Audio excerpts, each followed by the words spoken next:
Okay, in this video, I'm going to show you how to use regression analysis to find out the price trend. Okay, first of all, we are going to need to copy and paste the right column to the new Excel spreadsheet. Okay, what I do is, let's do this. I'm going to add a new spreadsheet. Click this little add symbol and add a new spreadsheet, and I'm going to post it right beside my raw data, so it will be easier for me to use. Okay, so sheet number 5, and I'm just going to change it to price trend.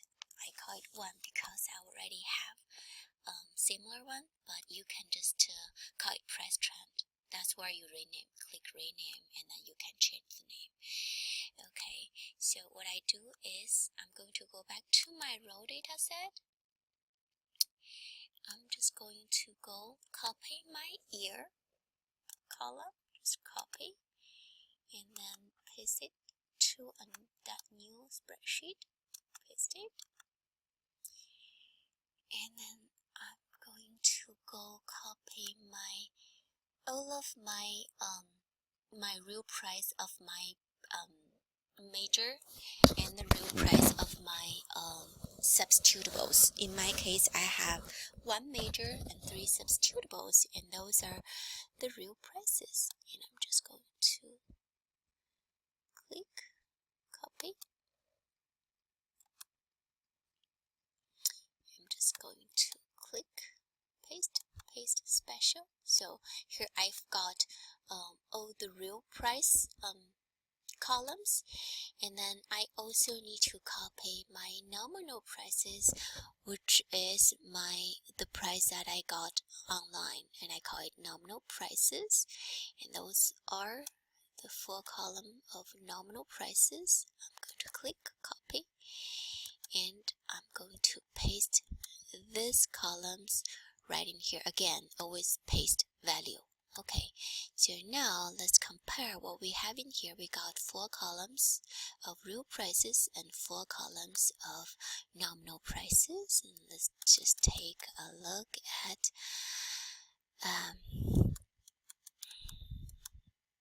what is required. So we have the 4 columns of nominal prices and 4 columns of real prices. Okay, so we are doing the right job.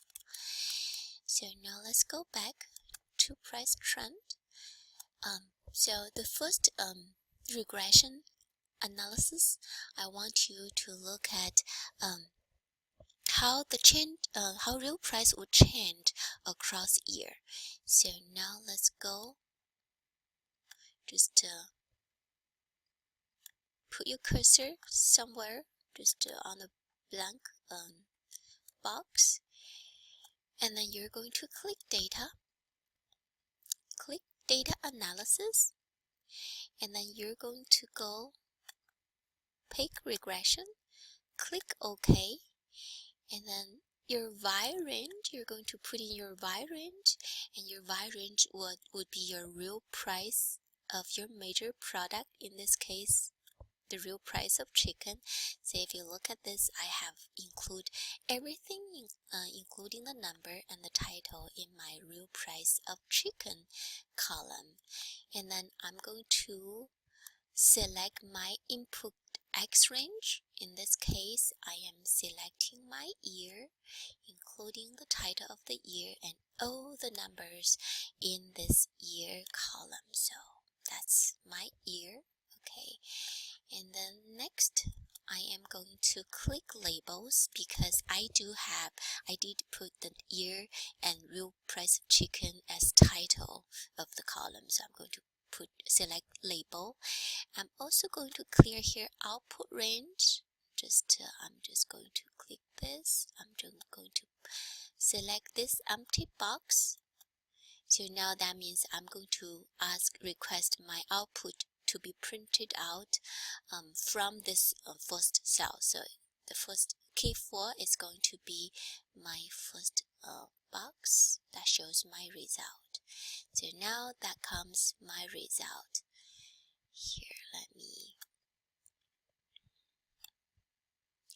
go to here, check my result. So like I mentioned in the class, first thing you need to do is to highlight your R square. So in this case, your R square is 16. It's like about 16%. Let's just go to home. I'm going to highlight my R square. I also showed you how to highlight the F stat and the significance of F stat. So you need to highlight this three important statistics. So, and I also told you we want the R square to be high. If you saw here an R square of 80% or above, you don't need to bother to check your F or significance of F. You can directly go to this lower table to start to explain your result. If you saw here your R square is less than 80%, which is just my case is 16%, you're going to go to the next to check your F stat. And if your F stat is 5 or above, you can just stop here, which means your model is good. You don't need to bother to go check the significance of F. Your F is bigger than 5, so you can go to start to interpret your result in the lower table. If your F stat is less than 5, you're going to move to the next item, which is the significance of F, and if this number is less than 10%, you're going to go to the next table to explain your result. So, like I mentioned, R square, 80% is our criteria. If it is 80%, you are good. If it is not, you go to check your F. If it is 5 or above, you are good. And in the case if the F is not as good, R square is also not as good, but your significance of F you find out is less than 10%, which is less than 0.1, then you are good. So, I mean, you can go to your next table to interpret your result. In the case, if you didn't get a R square less than or more than 80%, didn't get an F more than 5, and didn't get a significance of F less than 10%, you are just going to say here, my model is not, this estimation is not valid. The model does not fit, does not explain the variance of this of the change. The model does not explain the change of variance of the data, so I cannot draw any conclusion. In that case, you just say this model is not valid. I just cannot make any conclusion based on this regression. Well, in my case, I have a good F, which is more than 5, and I also have a low significance of F, and I'm going to move to this lower table, and in this table I like to highlight my t-stat and p-value in here. Let's just use a clear cut of 2. So you want your t-stat to be greater than 2 and your p-value to be less than 10%.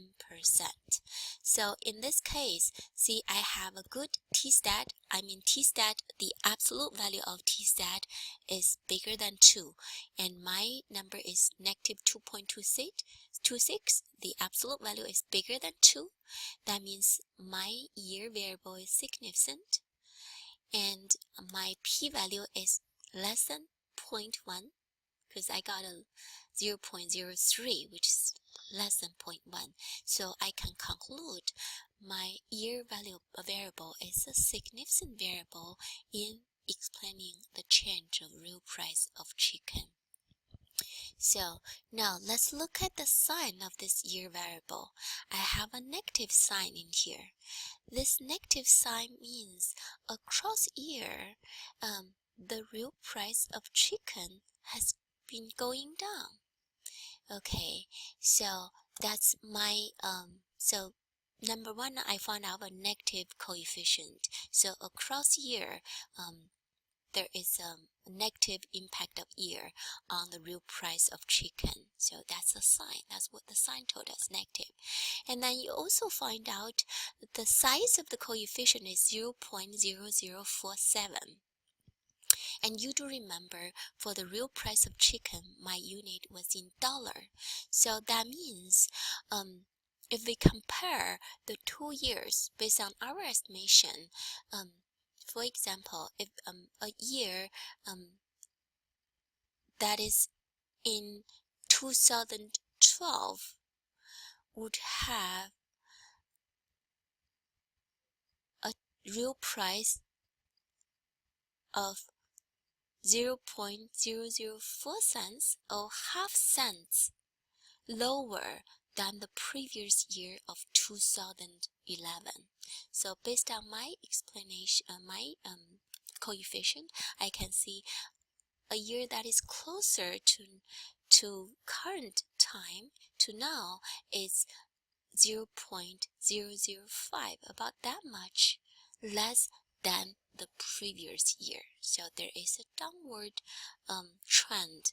So all the real price of chicken would go down across years, and this is how much it would go down in 1 year, just in each year. So that is our first regression, and we were looking at the trend. And I need you to understand, in here we're using year as our explanatory variable, and our dependent variable is real price of chicken. Okay. And now I am going to have you run another regression. And in this new regression, I'm going to ask you to look at the nominal price of chicken. What is the price trend of the nominal price of chicken? So I'm just going to insert a column. I'm going to move my nominal price of chicken next to the year so I can run the regression. Okay, so let's just do this, run this new regression. I am going to go click data analysis, regression, select regression, click OK, and then I'm going to put my y-range. In this case, my y-range is the real price of chicken. Include the title and all the numbers in this column, and my x-range would be the same. That's the year. So I want you to look at how the nominal price of chicken would change across year, and I want this result to be printed out right in here. I'll click OK, and there comes my real price of chicken, my nominal price of chicken across year. So again, you need to look at your R-square. In this case, R-square is close to 80%, but it's not the 80%. So you need to go check your F-stat. That is much bigger than 5, so you can stop. You can go directly to explain your result. In the case if this F is also small, less than 5, you need to go check your significance of F. In this case, my significance of F is way lower than 0.1. Okay, so I can go to interpret my result. In this case, I got a positive year coefficient. My t-stat is high, my p-value is low. That means my year coefficient is significant. So if I look at my nominal price of chicken, it is different than the trend of my real price. So in my real price estimation, I got a significant negative estimation for the real price of chicken. In here, I got a significant positive estimation for the year coefficient. That means across year, the nominal price of chicken has gone up based on my data set, and compared to the previous year, the current year would have about 2 cents more than the previous year in terms of the nominal price of chicken. Thank you.